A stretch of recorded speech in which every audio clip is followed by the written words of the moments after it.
Hey guys, how's it going? Today I am going to do a look through of my master books, language art books. Alright, so I am going to go over language arts master books level 2 and language arts lesson or level 4. So here are the two books. And we'll go ahead and start with the second grade one or the level 2, and then we'll do the next one. So, all right, let me open up here towards, we'll do this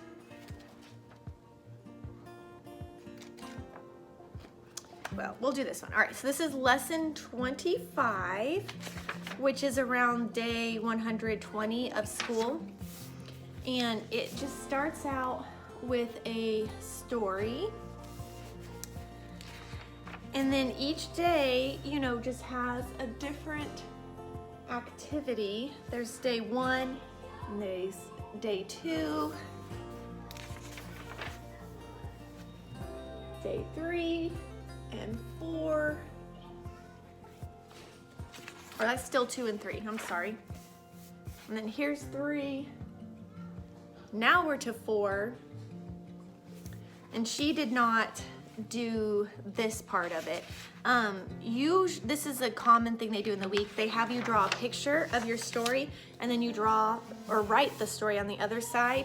And she just didn't feel like drawing that week. And since I don't feel like that's necessary, so I love when they want to draw. That's fun. But if she doesn't want to draw, then that's fine. I'm more worried about if she actually writes it out. And then each week ends with spelling. Now, what I do is I go to day 5 right away at the very beginning of the week, and I get the spelling words, and they actually work on their spelling words all week long, and then they take their test on day 5. I kind of wish they put that at the beginning, but they don't. Now, you could do it as you get your words for the next week on day 5, and then you have the weekend and the week to work on them.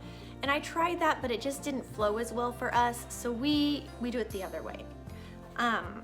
But yeah, okay, so the next week, I wanted to show you this. So the one was a story. Now the next week is a verse that it goes over, and then go to the next week. The rest of the week pretty much looks the same. Let's see, then there's another story, another verse. Okay, and then here.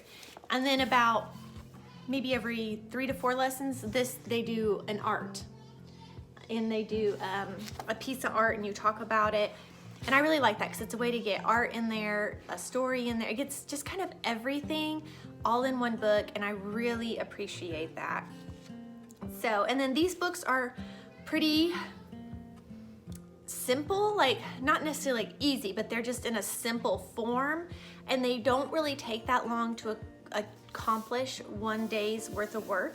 So if you want to add on stuff, this is a really good curriculum to be able to bring in other things that you want to do and not end up getting overloaded. They can, if they're focused and working at their best ability, they can easily get one page done in 10 to 15 minutes. They do not take very long at all. So it's a really good curriculum if you want to be able to bring in a lot of other books to read or things to watch or activities. It's great for that. But I also like that you don't have to, because you get what you need in this.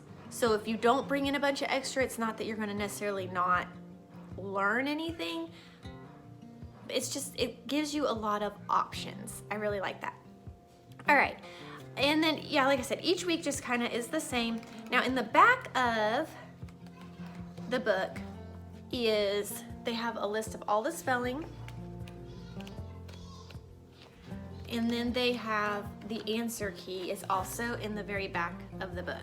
So, yeah, as long as you just have this one book, you are set to go for language arts no matter where you go. You don't need any other books unless you just want to. All right, now for lesson 4, or I'm sorry, grade 4, I don't know why you keep saying lesson. So they do the same concept. So here's the art.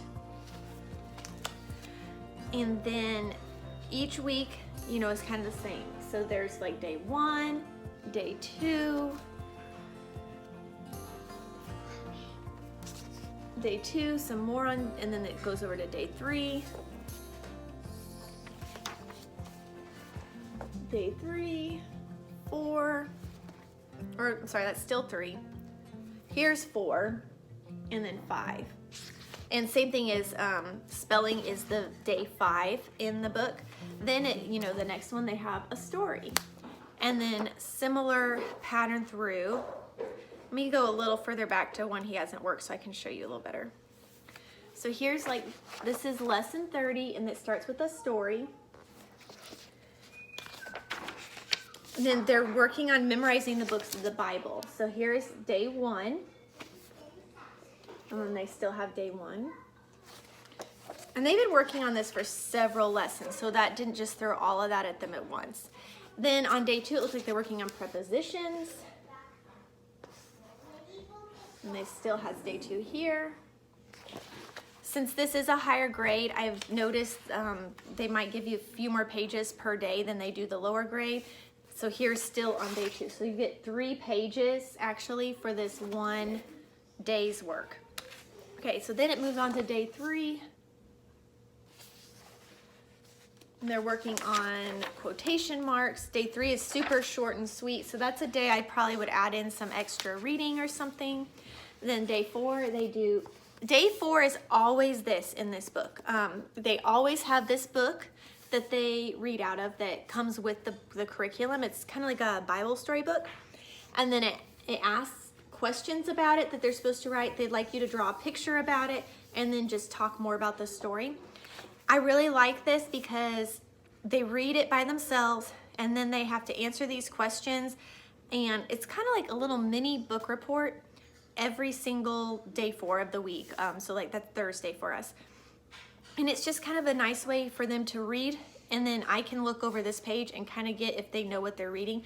And since it's Bible stories, I don't necessarily have to read it either because I know the story. So if what they're saying does not line up with the Bible story at all, I can be like, I don't know that we read that right, let's go back. Where when they read other books that I've not necessarily read before, it's been a long time, I might have to read the book to know if his story would match up with what he actually read. So it's just nice because it makes it easy for you as the teacher to kind of know that they actually are comprehending what they're reading without reading the book yourself. All right, and then again, day 5 is spelling. Now on the back of day 5 is usually just more spelling practice. It's just activities to practice the spelling. So then it looks like the next lesson they do a poem. So it rotates between poems, psalms, story, and art. Now the story is the same kids, and I think this is really neat about master books. The math books are the same way. They have a story at the beginning, and it is the same group of kids in all of the grade levels, but they're going through different things. So if you start your kids out in master books at a younger age, they'll follow the same kids all through their schooling. And it's been fun because when we're reading maybe the math story we seem to really enjoy. But so when we're reading the math story in my daughter's in that same one, but she's, further behind. So her story hasn't reached the point that his has, and she'll get all into it and be like, wait, is that what's going to happen next? So that's a nice little, just a fun way, I don't know, to introduce it. But yeah, so that's a nice thing I'm enjoying about it. Same thing with the back. The back has kind of just information, and then it also has the answer key. So that is language lessons for a living education 4 and 2. All right, so I just real quick, I'm probably putting this in after I did the other, so if it seems out of order, sorry. This is the little Bible story book that they do for day 4, and this is kind of what it looks like inside, and it has this picture to go along with the story. And that's what they do on their day 4s. They read this, and then they answer the questions and draw a picture. Here's another one. So nothing too long. It's a nice little story there that's easy for them to read. It has a question for you to ask, and it has some stuff for them, and then the nice picture. So this comes along with it, and you do need this to do the curriculum. Originally I bought the curriculum without this, and I ended up having to go and buy this real quick because I realized they use this every single week. So anyway, I just wanted to show that real quick. Thanks. I hope that helps some to kind of see inside. Overall, we are really enjoying master books. I do sometimes notice, I haven't noticed in the English as much as the math, but I do sometimes notice a few errors, either like typos, or the answer key sometimes is not correct. And this happens again more in math. Like it might say the answer is this, and I'm like, no, I know it's not that. But it doesn't happen all the time. So, I mean, they're just kind of typos, and that's something hopefully they'll address and kind of fix soon. But other than that, I'm really enjoying master books. I like that the lessons are shorter and it doesn't take forever to do them, but yet it still has a lot of information. I also enjoy how it kind of wraps everything together, story, poem, art. It's just kind of all intertwined, and I just feel like that works really well, at least for the way we homeschool, to kind of have just everything working together and not have such like, this is what we're doing right now, and then we're doing this class, and it just kind of all flows together. So yeah, we like them, and I plan on doing them again for this coming school year. And I also am going to, I'll do a first look when I get it in, but I've already ordered the kindergarten books to do with my younger two, and I'm gonna start them probably this summer in the kindergarten books, so I'm excited to see what those look like and how we like those. So I will see you all soon. Bye.